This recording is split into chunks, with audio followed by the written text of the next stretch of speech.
Bonjour Trado.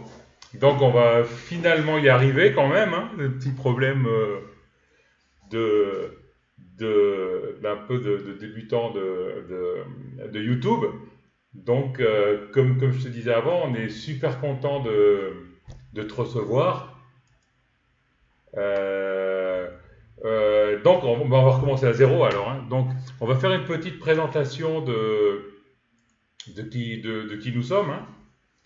Donc nous sommes un forum de particuliers, une plateforme de traders plutôt intraday. On a commencé il y a un an. C'est Inchi qui est un trader euh, athéiste qui se dit être ton disciple, qui a monté un sous-forum sur Bourseau. On l'a tous suivi. Ensuite, sur Rousseau, bon, on a été un peu embêté parce que c'était un peu ouvert à tout le monde, donc ça créait un peu des jalousies, des tensions, etc.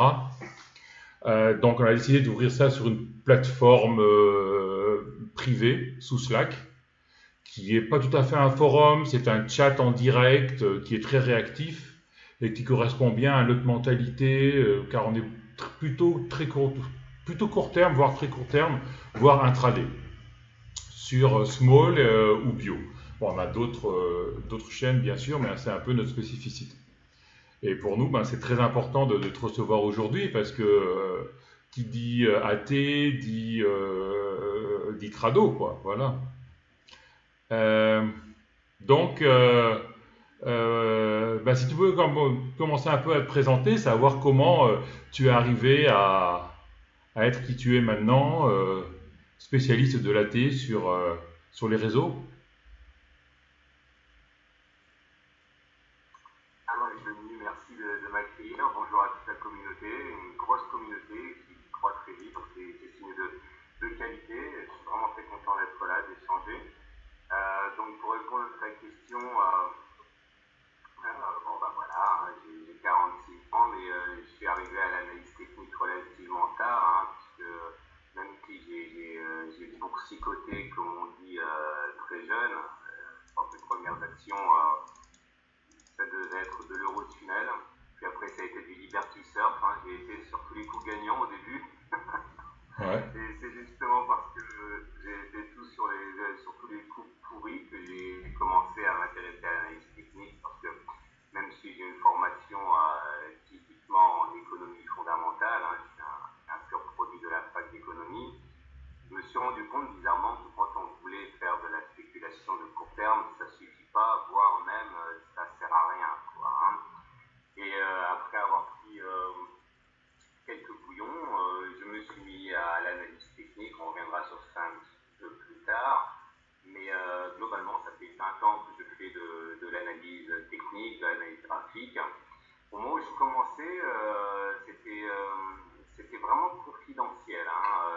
Je ne dirais pas que personne ne pratiquait ça, mais en tout cas, c'était vraiment ésotérique et on passait, enfin ceux qui faisaient ça passaient vraiment, vraiment pour des charlatans, alors que maintenant tout le monde sait bien que tous les fonds, toutes les banques utilisent l'analyse technique, malheureusement de plus en plus avec des algos et des robots, mais de plus en plus de gérants de fonds, hein, même des purs fondamentalistes qui utilisent l'analyse technique. Et je pense que voilà, nous tous qui l'utilisons quelque part maintenant gagné en crédibilité, en légitimité, et c'est vraiment une bonne chose. Et puis, j'ai envie de dire presque que ça participe au succès, hein, puisque plus on est à l'utiliser, plus on réalise, plus ça fonctionne, hein. Donc voilà, le blog a commencé il y a 12 ans à peu près, je crois, de mémoire. C'était vraiment une façon pour moi au début d'argumenter, de rationaliser mes trades, hein. Pendant un an, il y avait 8 visiteurs, quoi, hein. Mhm. Et c'est à mesure que le nombre de visiteurs a progressé que j'ai également finalement professionnalisé un petit peu le site, mais j'ai vraiment envie de dire que ça reste voilà, on le voit bien quand on arrive sur le site, c'est sans doute un site extrêmement simple par rapport à tous les autres pourvoyeur d'analyse technique sur le blog, enfin sur le net, hein, et il va falloir sans doute un jour que je bosse à la professionnalisation de ce site, mais dire que tant que ça reste comme ça, un petit peu à mi-chemin entre l'amateur et le professionnel, je m'y retrouve et je prends beaucoup de plaisir effectivement à partager ma passion et faire découvrir ça à ceux qui ne le connaissent pas. Voilà, pour répondre simplement à la question que tu m'as posée. D'accord, d'accord. Donc ça fait 20 ans que tu es sur les marchés et 12 ans que tu fais le blog en fait. Euh, ce, mais ce blog c'est quand même très très très professionnel, non? Parce qu'il est quand même assez dense, il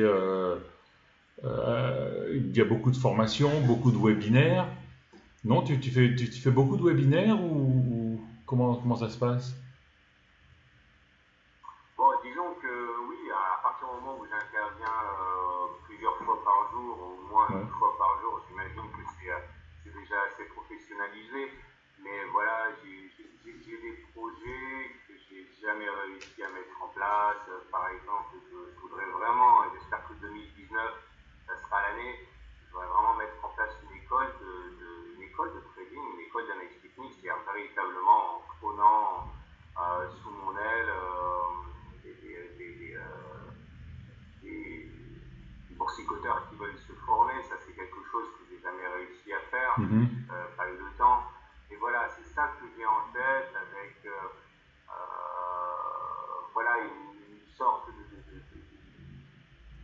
c'est un mot qui dépasse ma pensée, mais une sorte de microcosme, quoi, avec plein de choses. Et tant que je n'aurai pas atteint ce niveau-là, je pense que ça ne sera pas véritablement professionnel. Il y a beaucoup de sites qui proposent des services beaucoup plus complets que moi et que je qualifierais de professionnel. Moi, je ne suis pas blogueur de métier, quoi, hein, donc il y a encore beaucoup de travail à faire, à mon avis, à ce niveau. Hein. Parce que toi, tu as un travail à côté, non? Tu ne fais pas que ça, que de travailler ou que de t'occuper de ton blog, non? Voilà, c'est ça. Enfin, c'est ça aussi qui m'empêche d'aller de l'avant, quoi. Hein. C'est vrai que dans mes activités de consulting, c'est beaucoup plus carré, etc. Et le temps du blog, c'est le temps qui reste finalement. Hein. D'accord. Et tu fais du consulting en quoi exactement? Ton travail dans la vraie vie, c'est quoi? Ben, c'est ça en fait, hein, on me paye, il y a des entreprises qui me payent pour faire des analyses techniques en interne, par exemple, quand ils ont besoin de savoir quand ils vont devoir acheter quelque chose ou vendre quelque chose, que ce soit des métaux, une action, etc. Ils me D'accord. consultent et moi je suis freelance en fait, hein, j'interviens au tout partout pour telle ou telle demande. D'accord, ok. Ah, non, j'avais pas compris. D'accord, ok. Parfait. Et ta formation de trader, en fait, que tu voulais faire, quelle est la différence pour toi entre l'analyse technique et le trading, en fait? Ah, j'adore cette question. Euh, alors, euh, il y a une guéguerre entre effectivement les traders et les analystes techniques. Hein. Les analystes techniques, bon, pour faire simple, je vais commencer par la fin. Euh, L'analyse technique essaye de deviner à un moment M où vont les cours, quelle est la tendance, si ça va monter ou si ça va descendre.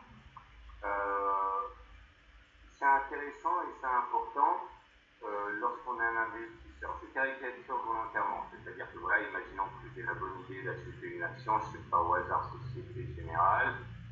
L'analyse technique va t'aider à dire voilà, moi je vais acheter ici, je vais vendre ici, je vais renforcer là, et tant que ça se passe comme ça, je peux le garder en portefeuille parce que voilà, j'ai mes indicateurs qui me disent que ça devrait encore monter, qu'il n'y a pas de menace, machin. Le trader, en particulier lorsqu'il officie en intraday, se fout complètement de savoir où vont les cours. C'est-à-dire que le trader ne cherche pas à savoir si les cours seront plus hauts dans une semaine ou plus bas dans une semaine. Mhm. Ce qu'il sait, et tout ce qui l'intéresse, c'est que si on va là, voilà ce que je ferai. C'est-à-dire que le travail du trader, à la limite, c'est pas de savoir où va le cours, mais de savoir ce que lui que les analyses techniques ont peut-être parfois tendance à dénigrer les traders parce que ce que font les traders, c'est extrêmement minimaliste par rapport au contenu d'analyse technique. Et c'est pour ça que les traders méprisent parfois les analyses techniques parce que finalement c'est beaucoup de blabla, mais on fait quoi exactement quoi, Parce que l'analyse technique, c'est des grandes tendances, des grandes idées généralistes, mais quand on n'a pas un point d'entrée, un point de sortie et un objectif, ça reste quand même du discours abstrait, quoi. Et en tant qu'analyste technique, c'est vrai que mon discours est beaucoup plus généraliste que mon activité de trading, où finalement, j'avais lu ma console, je regarde mon forex, je sais en début de matinée, je mets mes repères, je dis voilà, si l'euro-dollar va là, j'achète, si le USD-yen va là, je vends, je sortirai là, et finalement après, je fais autre chose, et tout est décidé déjà à ce moment-là. Lorsque je regarde, on va dire toutes les deux heures, ce qui se passe, eh bien, il y a déjà des trades qui ont été engagés, qui ont été gagnés, déjà des trades qui ont été engagés, qui ont été perdus, et on passe à autre chose. Et puis voilà, parfois il n'y a rien qui s'est passé dans mes matrices de trading, celles que je mets sur le blog. Pour ceux qui connaissent, j'ai mes zones, et parfois les zones n'ont pas été touchées, et comme on était entre deux zones, ça ne m'intéresse pas en tant que trader. Voilà, si on n'est pas sur un support, je n'achète pas, si on n'est pas sur une résistance, je ne vends pas. Et à un moment M, encore une fois, j'ai aucune idée si on va monter ou si on va descendre. Et ça ne m'intéresse pas. Par contre, il est vrai que j'achète des actions, comme tout le monde, j'imagine, pas en trading, parce que c'est trop difficile pour moi de faire du trading sur action. Mais quand j'achète des actions pour investissement, là par contre, là c'est beaucoup plus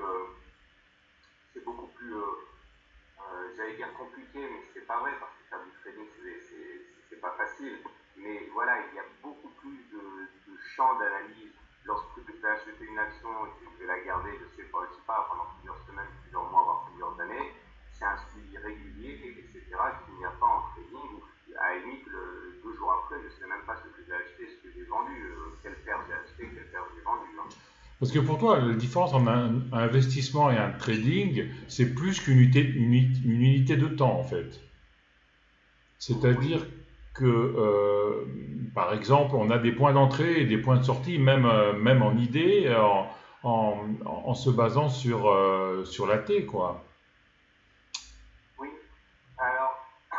C'est-à-dire, je sais pas, nous, Inchi, bon, qui est le maître après toi sur notre forum, lui, il se base sur les MM, les non-croisements de MM, les croisements les rebonds sur MM, les rebonds sur support, les balls, enfin un peu tout ça, et tout ça en swingant ça entre en UT 15 minutes, 30 minutes, 1 heure, 2 heures, 4 heures, etc. pour construire son trad, enfin pour construire notre trad toute la journée, quoi. Donc c'est une base datée quand même, ça, non? Ou toi, la T, c'est plus que ça encore, C'est presque. Alors, tout d'abord, pour revenir à la méthode Linksy, ça fonctionne. Il y en a plein qui utilisent, qui traitent avec de l'analyse technique complexe et ça fonctionne. Je ne remets pas du tout en cause le fait que ça puisse marcher. J'en connais beaucoup qui fonctionnent comme ça avec beaucoup de succès. C'est simplement que moi, quand je change de casquette, tu verrais mes graphes de trading, ça ressemble à mes. Je ne sais pas si tu as déjà vu mes matrices de trading. CAC, tout ça, oui. Voilà, voilà, c'est avec ça que je bosse. Donc en fait, moi, ma vidéo que je fais tous les soirs me permet de savoir où vont sans doute aller les cours, alors que lorsque je traite le CAC 40, en intraday, ça peut être en totale contradiction avec mon opinion d'analyse technique. Je peux dire, voilà, l'analyse technique me dit que normalement on devrait descendre à chercher des supports. n'empêchera absolument pas de l'acheter en intraday. Et qu'est-ce qui te fait changer, qu'est-ce qui te fait changer d'idée en intraday? C'est un oscillateur qui change, une news ou un élément graphique qui te fait changer d'opinion ou... Alors déjà les news, ça, dès qu'il y a une news qui est attendue sur le Forex, parce que vu que je suis en Australie, les horaires me conviennent quand même beaucoup plus que le marché français. Mais déjà, à partir du moment où je sais qu'il y a une news, j'abandonne le sous-jacent, je ne traite jamais les news, je ne sais pas faire. Et concernant ce que j'utilise, encore une fois, ma base de travail, c'est support, résistance, chandelier japonais. Mhm. Après il m'arrive d'aller chercher confirmation. Par exemple, tu sais, sans doute pas, mais dans une de mes dernières analyses, j'avais dit bon, on devrait descendre normalement, et l'objectif qui est donné par Ishimoku, on devrait aller là. Mhm. C'est ce que je veux dire. Ça passe en doute. Donc, j'avais dit, voilà, normalement, on devrait aller à ce on était bien au-dessus, et je savais que l'analyse technique nous disait normalement qu'on devrait aller, moi, Mhm. ça allait faire mieux. Ouais. C'est bon. Et, mais je peux utiliser l'analyse technique, dire voilà, la tendance elle est baissière, donc si j'achète, je ne vais pas rester aussi longtemps que si la tendance était haussière. Voilà. Mais comme j'ai un trading qui est vraiment de très court terme, même la tendance n'a pas vraiment le temps de s'exprimer tant les ordres d'achat et de vente sont super courts. D'accord. Tu vois, l'analyse technique telle que je la fais du CAC 40, c'est vraiment pour mes investissements de mon swing trading, on va dire de moyen terme, de moyen long terme. Mais pour l'intraday, parce que pour le coup, franchement, quand je suis en mode intraday, c'est des opérations qui vont durer très peu de temps. Même si j'achète en tendance baissière, ça ne me gêne pas du tout, pas plus que ça, je veux dire, sauf que voilà, sur ton graphe, ça va se manifester par une mèche, par exemple. Mhm. Mais moi, sur une mèche, j'y serai, quoi. Et ça te dérange pas donc de trader en contre-tendance? Ah non, pas pour mon type de trading. Pas pour mon type de trading qui est encore une fois de très court terme. Mais par contre, il ne viendrait jamais à l'idée d'acheter un titre pour le moyen terme alors que la tendance elle est baissière. D'accord. C'est pas, c'est péché. T'attends un retournement et un Non, chandelier. non en fait, je retire ce que j'ai dit. Parce que il m'arrive très souvent d'acheter en tendance baissière, tout simplement. Alors ça, je le dis à tes visiteurs.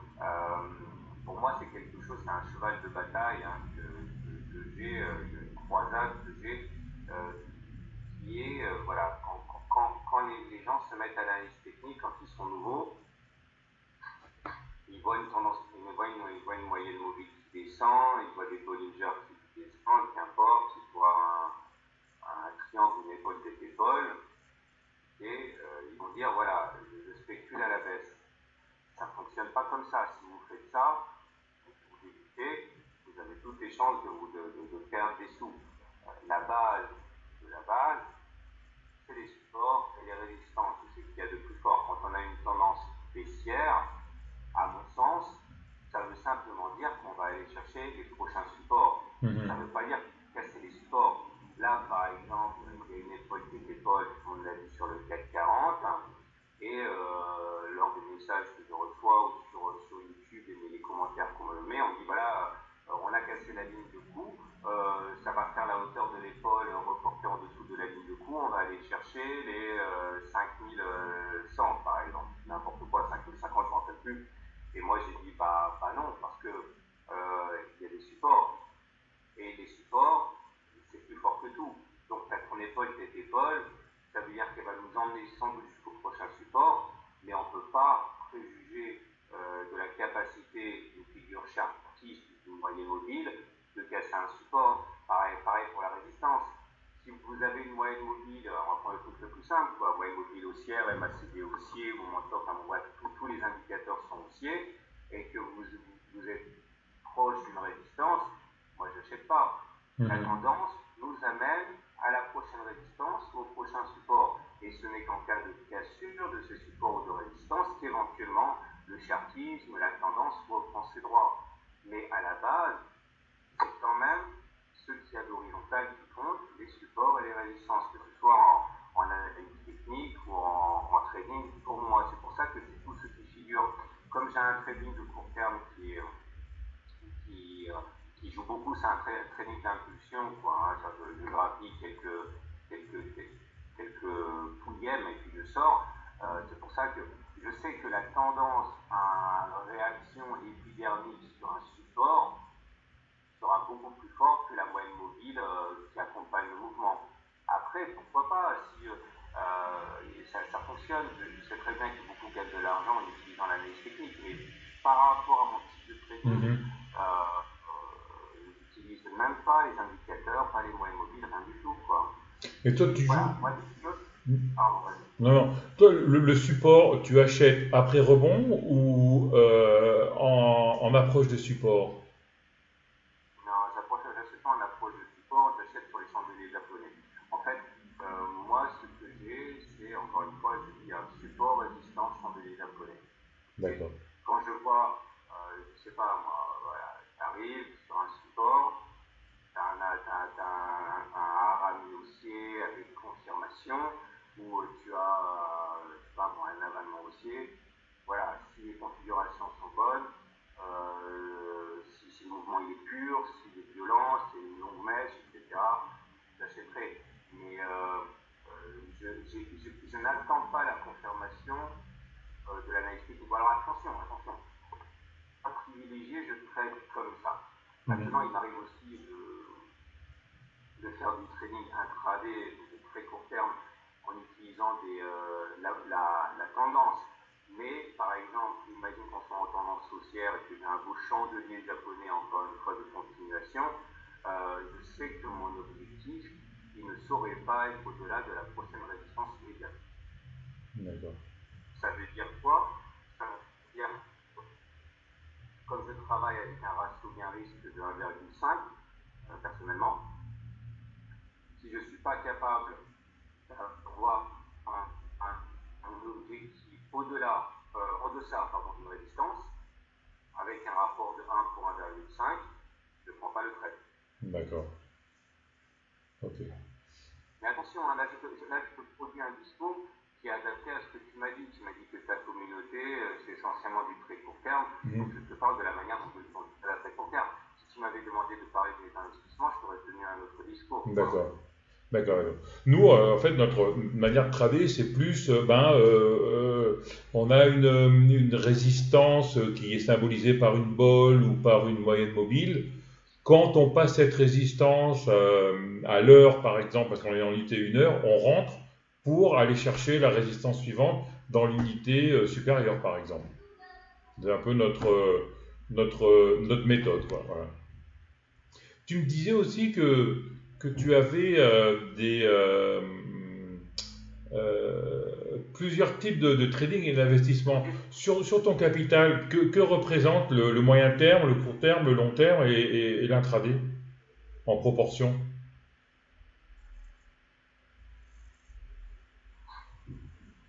Chacune de ces parties. Tu m'entends? Ouais, je réfléchis. Ouais.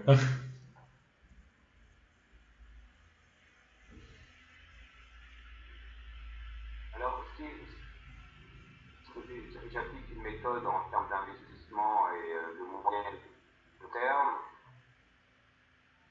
et au maximum, on va dire, il y a c'est 60% de mon allocation. Pour le moyen terme, ça va être du 30%. Ce trading très court terme, ouais, je mobilise à peu près 10% de mon capital. D'accord.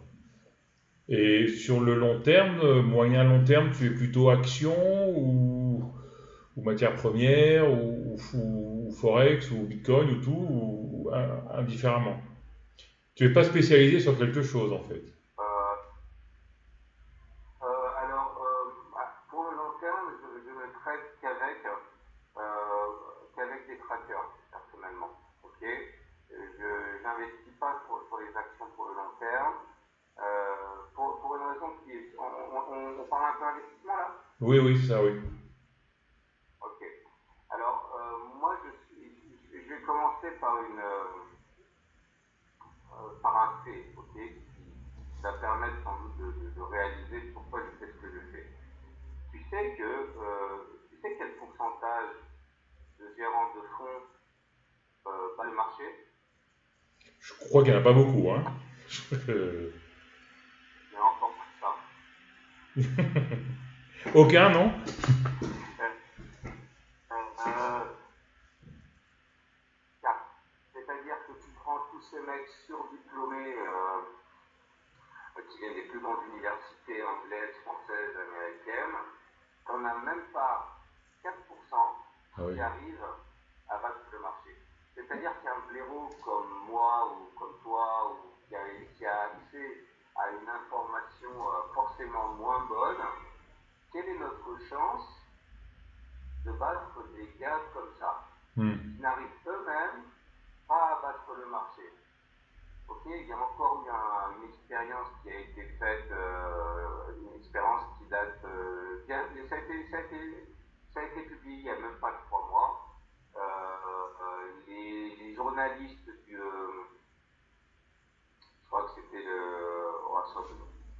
sais plus si c'était le Washington Post ou le Wall Street Journal, je ne sais plus, en jouant aux fléchettes, hein, le fameux jeu de fléchettes, Mhm. une fois de plus, ils étaient des analystes de fonds. C'est-à-dire que le problème, c'est que non seulement l'information dont tu disposes, toi en tant qu'investisseur particulier, c'est une information utilisée en plus, elle est retardée parce que c'est Société Générale qui dit achète BNP, qui sont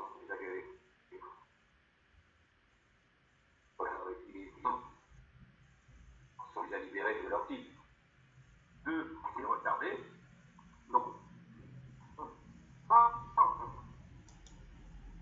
que les grands gérants de fonds. Alors après, on a un avantage si on fait de l'analyse technique pure, on n'a pas besoin d'informations. Hein. Donc là, c'est déjà un avantage qu'on a. Mais pour le long terme, il faut également savoir que euh, lorsqu'on investit pour le long terme, ça veut dire acheter. On ne spécule pas à la baisse sur le long terme, on achète sur le long Mhm. terme. Et tu sais quel pourcentage, c'est un peu les devinettes là, mais est-ce que tu sais quelle actions font la moyenne de l'indice? Parce que c'est pas clair, je ne sais pas à l'envers. On va dire que historique du marché américain, c'est à peu près 8% par an. Okay. Mhm. C'est la moyenne historique. Mais il faut savoir que 15, pour ne pas dire 95 actions, pas aussi bien que la moyenne que l'indice lui-même. Ça veut dire que les 8% Attends, que il y a un l'indice problème. On, on a un problème de connexion là. Euh, j'essaie de te rappeler pour voir si on arrive à avoir un meilleur flux. oui.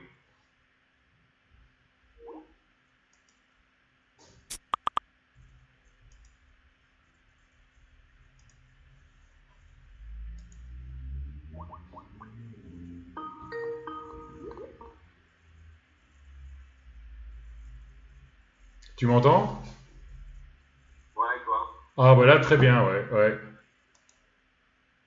Là c'est bon, ouais. Tu m'entends? Ça va couper. Ah non, j'entends super bien là. Ça y est, c'est reparti, c'est bon. C'est bon? Ouais. On en était à la troisième devinette, je crois, non? Ouais, la troisième devinette. Moi, je suis tombé sur le cul quand j'ai entendu ça, quoi. Euh, T'as 95% des actions américaines, ok, qui n'arrivent même pas à battre la rémunération du cash, c'est-à-dire 0,5%, quoi. Mhm. L'idée, c'est pour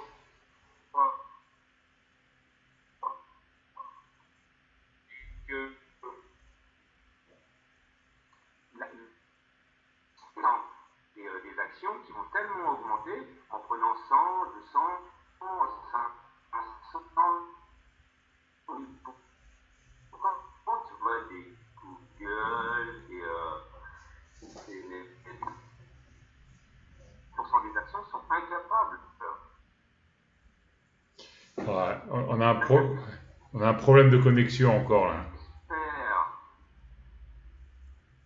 On a un problème de connexion, Jonathan. Euh, je sais pas comment on peut faire. Euh, on essaye de le faire sans caméra pour voir. Sans son, Ouais. ouais, J'enlève déjà la mienne pour voir. vas-y, je coupe.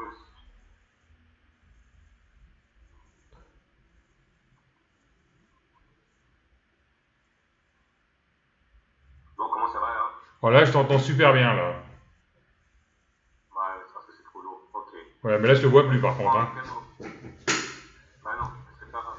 Tu m'as vu avant.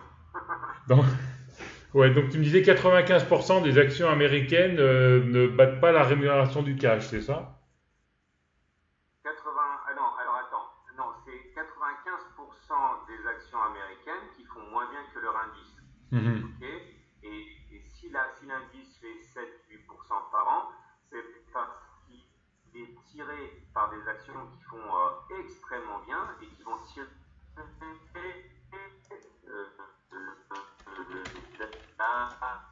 actions qui ne font pas de 8% par an historique, mais tu as aussi 50% des actions américaines qui vont même pas battre la rémunération du cash, à savoir 0,5%. Mhm. C'est ce que je veux dire? Ah ouais. Ça veut dire que, ça veut dire que si tu as dans ta tête que l'action, il faut acheter des actions parce que la bourse, elle monte en moyenne de 8% par an, il faut être sûr de ne pas louper les champions. Parce que si tu loupes les champions, Ouais. ceux qui vont faire 500% par an, eh bien tu te retrouves avec des canards boiteux qui vont même pas faire 8%, voire Mhm. même un canard boiteux sur deux qui va même pas battre le cash ou qui va perdre de l'argent. Mais ça, les gens s'en rendent pas compte parce que c'est biaisé par le fait qu'on te donne la progression en moyenne de l'indice. Donc on pense en gros que toutes les actions vont monter de 8% en moyenne, hein, ce qui est absolument faux dans le détail. Du coup, moi, pour le long terme, j'investis essentiellement en tracker, donc le CAC 40, le DAX, le Japon, les États-Unis, etc. Parce que c'est la seule façon d'avoir dans son allocation d'actifs les winners qui font que la progression de 8% par an est une moyenne historique. Si tu commences à choisir telle ou telle action, tu te mets en compétition, tu te mets dans la situation où tu espères faire mieux que les gérants de fonds qui, eux, justement, font du stock picking et dont on sait qu'ils ne sont même pas 4% à battre l'indice parce qu'ils loupent justement les progressions phénoménales. Mhm. D'accord. Tu vois ce que je veux dire? Ouais, ouais. Mais toi, est-ce que j'ai entendu certains qui investissent sur les dividendes. Ils jouent sur le dividende en fait. C'est pour ça que ils me disent bon, mon action, d'accord, je vais peut-être pas superformer le marché, mais je sais que par exemple sur cette action, elle me verse 4% de dividendes tous les ans. C'est encore un autre type d'investissement, ça, non? Oui, alors il y a plusieurs façons de faire. Il y a une technique qui est vachement connue par rapport à ça, effectivement, qui est née aux États-Unis. C'est tu achètes uniquement les 10 actions qui versent le plus gros dividende de l'indice. Et le problème, c'est bon, il y a des études qui ont été faites là-dessus et qui ont dit que ça ne bat pas l'indice. Ça ne bat pas l'indice tout D'accord. simplement parce que c'est biaisé. Les dividendes, ils peuvent être élevés parce que les profits de l'entreprise entreprises ont été élevées, mais aussi parce que l'action s'est effondrée. Ouais. Évidemment, si l'action s'effondre de moitié, ils en dit le double, quoi, en pourcentage. Hein. C'est ce que je veux dire. Ouais, ben, c'est là justement où est un peu tout le jeu des investisseurs qui font ça, c'est qu'ils achètent des actions qui, lors d'une grosse chute, mais qui savent qu'ils donnent un gros dividende. Enfin Ouais. bon. Ouais, je sais que certains s'en sortent très très bien avec ça, mais le problème, encore une fois, pour quelqu'un comme moi qui a accès à de l'information de seconde main, Ouais. c'est que je ne suis pas capable de savoir si la chute n'est due qu'à une sorte de défiance temporaire ou Mhm. si le modèle ou le secteur est vraiment ravagé, tu vois. Mhm. Et c'est pour ça que, même si j'ai encore une fois une formation d'économie pure, voilà, j'ai de moins en moins confiance dans l'économie pure pour me guider dans mes choix d'investissement. Mais je renie pas du tout la capacité de certains de le faire, mais moi je ne sais pas faire. D'accord, d'accord. Tu dis que toi, tu fais du consulting par rapport que c'est ton activité principale. Euh, Tu penses qu'à partir de quel capital on peut vivre du trading? Et est-ce que tu penses le faire un jour ou est-ce que tu connais des gens qui le font déjà? Ou... Je connais très peu de gens qui ne vivent que du trading. Enfin, ça dépend ce que tu recherches aussi. Hein. Euh, bon, l'idée est simple, hein, avec le trading, hein. C'est-à-dire que c'est simple, hein, j'avais fait, je ne sais pas si tu l'as vu ou si vous l'avez vu, hein, le webinaire que j'avais fait lorsque j'ai été invité par Bing. Je ne sais pas si tu l'as vu oui, il est sur le site, hein, où j'expliquais euh, justement que, bon, en gros, c'était très compliqué de vivre du trading parce que, bon, l'idée c'est que quand tu fais du trading, tu ne dois pas risquer plus que 1% de ton capital. mhm. Okay, quand tu risques plus que 1% de ton capital par trade, tu te mets dans une situation où si tu fais une mauvaise série, c'est-à-dire 7-8 trades perdants d'affilée, ce qui m'arrive, hein, tu te mets en difficulté. Voilà, c'est très simple, hein, imagine tu mises comme un bourrin 5% ou 10% de ton capital, on va prendre un gros bourrin qui mise 10% qui risque 10% de perte sur son capital, 7 trades perdants, tu es à moins 70%.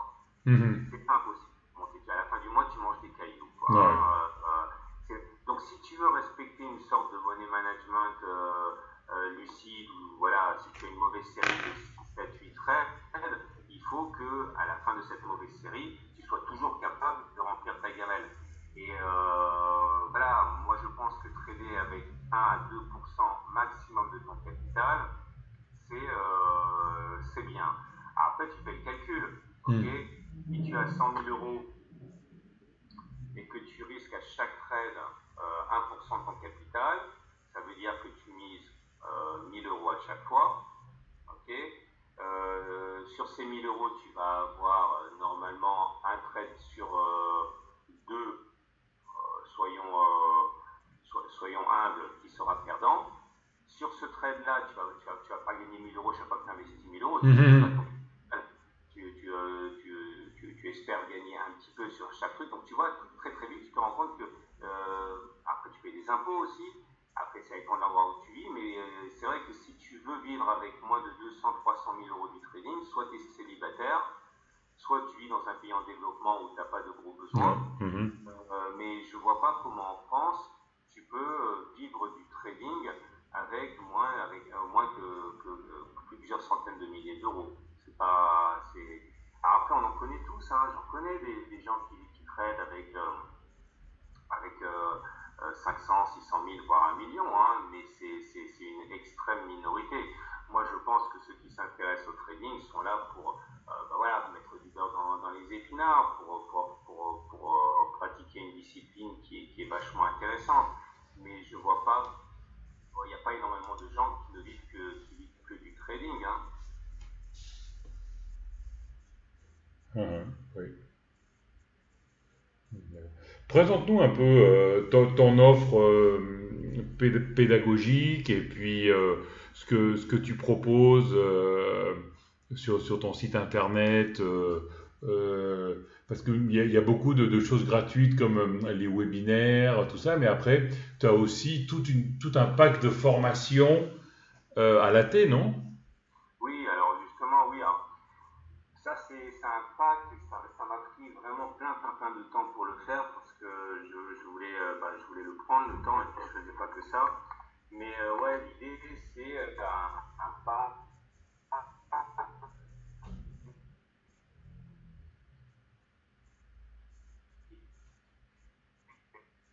Ça coupe, Jonathan, hein. En unissant. Euh, Ça coupe, Jonathan, on t'entend pas. ça coupe Ouais. Attends, ça va peut-être en revenir. vrai. Ça coupe. On t'entend plus. Tu m'entends plus? Du Non, coup, là, tu non. m'entends plus? Tu vas croire que je te mens parce que tu me dis on t'entend plus, je te dis non, donc non mais là je t'entends. Tu m'entends? Non, ouais. Attends, puisqu'on Non, utilise t'entends plus là.